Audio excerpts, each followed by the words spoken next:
Hello mga kabatang oray. Yan. Magluto kitsin. Magluto tayo ng isda na prito. So guys, tara ito. Ito na nga pala niluto natin.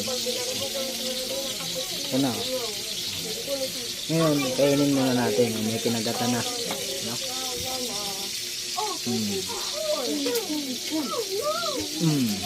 Na, sarap to. Dami yan. Wala ulam.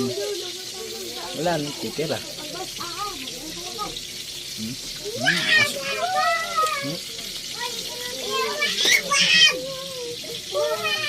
Puot. Grabe. Hirap talaga pag may mahirap. Kailangan sipag lang. Sipag taga. Kasi kung wala tayong sipag taga, wala tayong nabukasan para sa mga anak natin. Kaya kailangan magsumikap tayo. No?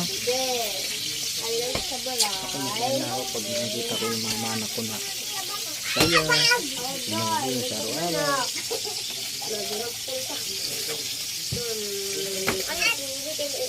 Kaya kailangan happy. And please pa-subscribe naman ng video ko, like and share.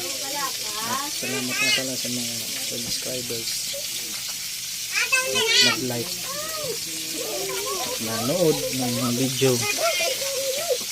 Maraming salamat and good evening sa inyong lahat.